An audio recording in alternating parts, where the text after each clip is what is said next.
2010 ഇതിലും വലിയ തോൽവിയാണ്, അപ്രതീക്ഷിതമാണ് തിരിച്ചടിയെങ്കിൽ പറയും പോലും 2010 തോൽവി അതിജീവിച്ച് പിന്നീട് അത് നേടിയെടുത്തു വിജയം എന്ന് പറയുകയാണ് എം. രാഷ്ട്രീയ വോട്ട് വിധി നിർണ്ണയിക്കുന്ന ജില്ലാ പഞ്ചായത്തുകൾ 7 ലഭിച്ചിട്ടുണ്ടെന്നാണ് പറയുന്നത്. 2010 6 വിജയിച്ചതെന്നൊക്കെ പറയുന്നുണ്ട്. അദ്ദേഹം ഏതായാലും അന്നത്തെ കാര്യമൊക്കെ എടുത്തു പറയുന്നുണ്ട്. LDF അപ്രതീക്ഷ തിരിച്ചടിയാണെന്ന് സമ്മതിക്കുന്നുണ്ട്. നമുക്ക് കണ്ണൂർ കോർപ്പറേഷനിലേക്ക് പോകാം. അവിടെ നിലവിൽ UDF ആയിരുന്നു ഭരണം. ഇപ്പോഴിതാ കുറച്ചുകൂടി ആധിപത്യത്തോടെ ആ ഭരണം നിലനിർത്തുകയാണ്.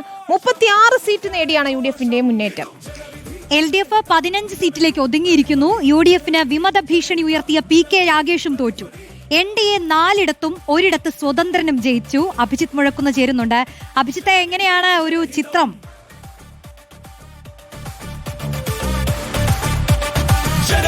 വിനീത റോഷ്നി, വലിയ നേട്ടം UDF സംബന്ധിച്ചുണ്ട്, കോൺഗ്രസിനെ സംബന്ധിച്ചുണ്ട്. അതിലേറ്റവും പ്രധാനം കണ്ണൂർ കോർപ്പറേഷൻ തന്നെയാണ്. വിമതശല്യം അത് വലിയ ഭീഷണിയായിരുന്നു UDF. പക്ഷേ അതിനെയൊക്കെ അതിജീവിച്ച് കഴിഞ്ഞ തവണത്തേതിനേക്കാൾ മികച്ച നേട്ടത്തിലേക്ക് കോർപ്പറേഷനിൽ എത്താൻ UDF സാധിച്ചിട്ടുണ്ട്. ഒരുപാട് അനുകൂല ഘടകങ്ങൾ LDF ഉണ്ടായിരുന്നു. പക്ഷേ LDF ആ നീക്കങ്ങളെയൊക്കെ പരാജയപ്പെടുത്തിയാണ് ഇത്തവണ കോർപ്പറേഷൻ ഒന്നുകൂടി അരക്കിട്ടുറപ്പിക്കുന്നത് UDF. അതിൽ കഴിഞ്ഞ തവണത്തേതിനേക്കാൾ 2 സീറ്റുകൾ അധികം കോൺഗ്രസിന് UDF നേടാൻ കഴിഞ്ഞു. ഇത്തവണ 36 സീറ്റുകളിൽ വിജയിച്ചിരിക്കുന്നു. അതേസമയം LDF 19 സീറ്റിൽ നിന്ന് 15 സീറ്റിലേക്ക് താഴ്ന്നിരിക്കുന്നു. NDA ആണ് മറ്റൊരു പ്രധാനപ്പെട്ട വിജയം നേടിയിരിക്കുന്നത്. കഴിഞ്ഞ തവണ 1 സീറ്റിലാണ് വിജയിച്ചതെങ്കിൽ ഇത്തവണ അത് 4ലേക്ക് ഉയർത്താൻ NDAക്ക് കഴിഞ്ഞിട്ടുണ്ട്. 1 സീറ്റ് SDPIയും സ്വന്തമാക്കി. ഇതാണ് കണ്ണൂർ കോർപ്പറേഷന്റെ ആകെയുള്ള ചിത്രം. അതിലേറ്റവും പ്രധാനപ്പെട്ട ഒരു കാര്യം, വിമത ഭീഷണി ഉണ്ടായിരുന്ന 3 പ്രധാനപ്പെട്ട സ്ഥാനാർത്ഥികൾ, അതിലൊന്ന് P. ഇന്ദിരയായിരുന്നു. അവരെയാണ് മേയർ സ്ഥാനത്തേക്ക് UDF ഉയർത്തിക്കാട്ടിയിരുന്നത്. ഇവർക്ക് പയ്യാമ്പലത്ത് ഒരു വിമത സ്ഥാനാർത്ഥി ഉണ്ടായിരുന്നു. കൂടാതെ ഡെപ്യൂട്ടി മേയർ സ്ഥാനത്തേക്കുണ്ടായിരുന്ന താഹിർ, അദ്ദേഹം ലീഗിന്റെ സ്ഥാനാർത്ഥിയാണ്. അദ്ദേഹത്തിനും ഒരു വിമത സ്ഥാനാർത്ഥി ഉണ്ടായിരുന്നു, റയീസ് അസദി. അതിനോടൊപ്പം തന്നെ റിജിൽ മാക്കുറ്റി ശ്രദ്ധേയമായ ഒരു സ്ഥാനാർത്ഥിയായിരുന്നു. അദ്ദേഹത്തിനും ഒരു ലീഗിന്റെ വിമത സ്ഥാനാർത്ഥി ഉണ്ടായിരുന്നു.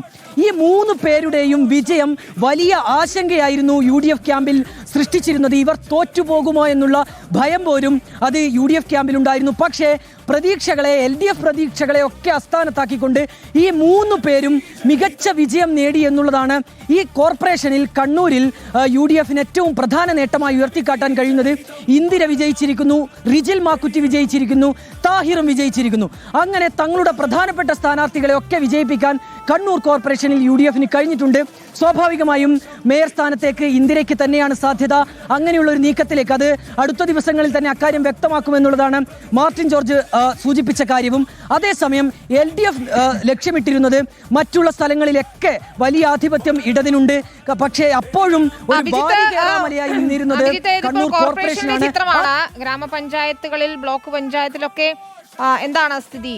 LDF ഒരു നില എന്താണ്?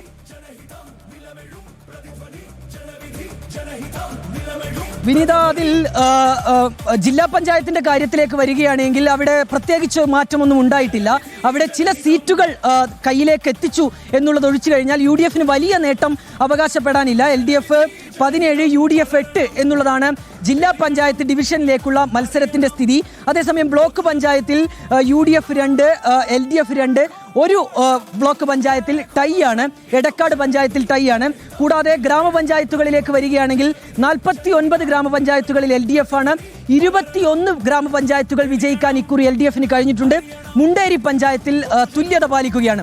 അതിൽ ഈ ഗ്രാമപഞ്ചായത്തിന്റെ കാര്യത്തിൽ കുറച്ച് നേട്ടം UDF അവകാശപ്പെടാനുണ്ട്. കാരണം കുറച്ചധികം ഗ്രാമപഞ്ചായത്തുകൾ അത് LDF നിന്ന് തിരിച്ചു പിടിക്കാൻ UDF കഴിഞ്ഞിട്ടുണ്ട്. UDF സംബന്ധിച്ച് വളരെ നേട്ടവുമാണ്. അത് മലയോര പ്രദേശങ്ങളിലുള്ള മലയോര ഗ്രാമപഞ്ചായത്തുകളാണ് തങ്ങളുടെ കൈപ്പിടിയിൽ ഒതുക്കാൻ അല്ലെങ്കിൽ തിരിച്ചു പിടിക്കാൻ UDF കഴിഞ്ഞത്. നഗരസഭയിലേക്ക് വരികയാണെങ്കിൽ വലിയ മാറ്റമൊന്നും സംഭവിച്ചിട്ടില്ല.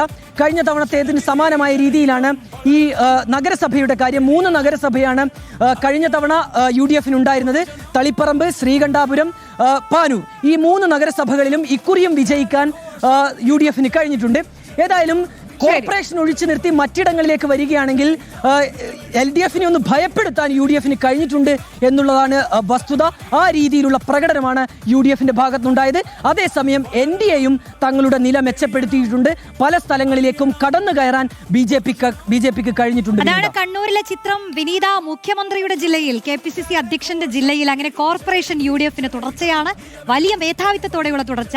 പക്ഷെ അടിത്തട്ടിലേക്ക് വന്നാൽ ഈ പഞ്ചായത്തുകൾ, ബ്ലോക്കുകൾ അടക്കം അതിൽ വലിയ മേധാവിത്വം. അത് കണ്ണൂരിൽ പൊതുവിലുള്ള ഒരു ചിത്രം. കോട്ടകൾ അങ്ങനെ ഇളക്കാൻ കഴിഞ്ഞിട്ടില്ലെന്നാണ്. പക്ഷെ കണ്ണൂർ കോർപ്പറേഷൻ എപ്പോഴും ഇങ്ങനെ ആടി ഉലഞ്ഞു നിൽക്കുന്നത് തന്നെയാണ്. കഴിഞ്ഞ തവണ UDF ഭരണം പിടിക്കുകയും ഇപ്പോഴതാ അത് നിലനിർത്തുകയും ചെയ്തിട്ടുണ്ട്. അതിൽ പക്ഷേ വലിയ നേട്ടം ഉണ്ടാക്കി. ഇപ്പോൾ ആദികടലായിൽ റിജിൽ മാക്കുറ്റി അദ്ദേഹം LDF-ന്റെ സീറ്റാണ് പിടിച്ചെടുത്തത്. അപ്പോൾ അത്തരത്തിൽ ചില സ്ഥാനാർത്ഥി നിർണയത്തിലൊക്കെ സ്വീകരിച്ചിട്ടുള്ള നിലപാടുകളൊക്കെ ഗുണം ചെയ്തിട്ടുണ്ട്. ഈ വിമതശല്യം മറികടന്നു എന്ന് പറയുന്നത് വലിയ കാര്യമാണ്. കാരണം കണ്ണൂർ കോർപ്പറേഷന്റെ ഭരണത്തെ തന്നെ ബാധിക്കുമെന്ന നിലയിലായിരുന്നു ഈ വിമതശല്യം അഭിജിത്ത് പറഞ്ഞതുപോലെ. ഏതായാലും നമുക്കറിയാവുന്ന പോലെ ഏറ്റവും ഒടുവിലത്തെ കണക്കുകൾ വരുമ്പോൾ 505 ഗ്രാമപഞ്ചായത്തുകളാണ് UDF പിടിച്ചിരിക്കുന്നത്.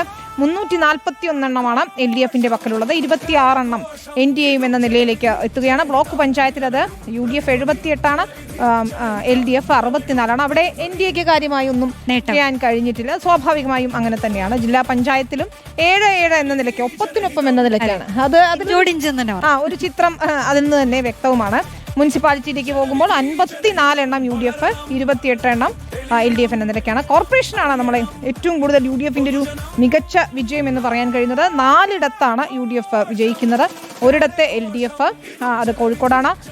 NDA പിടിക്കുന്നത് തിരുവനന്തപുരം. അത് തന്നെയാണ് അക്ഷരാർത്ഥത്തിൽ ഏറ്റവും ഞെട്ടിച്ച അല്ലെങ്കിൽ ഒരു വിജയം എന്ന് പറയാം. എനിക്ക് തോന്നുന്നു ഈ VD സതീശൻ പലപ്പോഴായി പറഞ്ഞിട്ടുള്ള പ്രതികരണങ്ങളിലൊക്കെ അദ്ദേഹം ഈ 4 എടുത്ത് പറഞ്ഞിരുന്നു. അദ്ദേഹത്തിന്റെ ഒരു കാൽക്കുലേഷൻ അത് കറക്റ്റായി തന്നെ വന്നിട്ടുണ്ട്. എന്ന് മാത്രമല്ല, ഇതിൽ ഒരു പ്രധാനപ്പെട്ട കാര്യം, ഈ കോർപ്പറേഷനുകളിലൊക്കെ തന്നെ പ്രധാനപ്പെട്ട നേതാക്കളെ കാണിച്ചുകൊണ്ട്, അല്ലെങ്കിൽ അവർ തന്നെയാണ് നേതൃത്വം. തിരുവനന്തപുരത്തെ കാര്യം പറഞ്ഞു മുരളീധരൻ ഉണ്ടായിരുന്നു.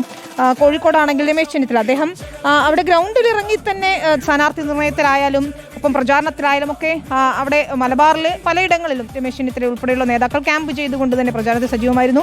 എറണാകുളത്തെ പ്രതിപക്ഷ നേതാവ് VD സതീശൻ തന്നെ നയിച്ചുകൊണ്ടുള്ള ഒരു പ്രചാരണമായിരുന്നു. വലിയ നേതാക്കളെ സ്ഥാനാർത്ഥികളാക്കുന്നു, ഒപ്പം വലിയ നേതാക്കളെ പ്രചാരണത്തിന് ചുക്കാൻ പിടിക്കാനിറക്കും. അതെ, പ്രശ്നങ്ങൾ ഉണ്ടായിരുന്നെങ്കിൽ പോലും ഒരു കാൽക്കുലേറ്റഡ് ആയിരുന്നു. നേരത്തെ നമ്മൾ പറഞ്ഞതുപോലെ തന്നെ നമുക്ക് ഇതിൽ പ്രധാനമന്ത്രി നരേന്ദ്രമോദിയുടെയൊക്കെ അഭിനന്ദനം ഈ ഘട്ടത്തിൽ വരുന്നത് നമ്മൾ കാണുകയാണ്. വോട്ട് ചെയ്തവർക്ക് BJPക്ക് വോട്ട് ചെയ്തവർക്ക് അദ്ദേഹം നന്ദി പറയുന്നുണ്ട്. മാത്രമല്ല തിരുവനന്തപുരത്തെ വിജയത്തിൽ ഒരു പ്രത്യേക അഭിനന്ദനവും. എന്തായാലും ശശി തരൂർ അഭിനന്ദിച്ചിരിക്കുന്നു. അതെ, ശശി തരൂർ അഭിനന്ദിച്ചിട്ടുണ്ട്. അതെന്താണെന്ന് നമുക്ക് കാത്തിരുന്ന് കാണാം. ഇനി അടുത്ത വിവാദം അത് തന്നെ ആയിരിക്കാനാണ് സാധ്യത. നമുക്ക് സാനിയോയിലേക്ക് കൂടി പോകേണ്ടതുണ്ട്. അവിടെ കോഴിക്കോട് ഒരു വോട്ടിന് LDF സ്ഥാനാർത്ഥി വിജയിച്ച വാർഡിൽ BJP പരാതിയുമായി എത്തിയിരിക്കുകയാണ്. പോസ്റ്റൽ വോട്ടുകൾ ക്രമനമ്പർ വെട്ടിയാണ് രേഖപ്പെടുത്തിയതെന്നാണ് പ്രഫുൽ കൃഷ്ണ ഇപ്പോൾ ആരോപിക്കുന്നത്.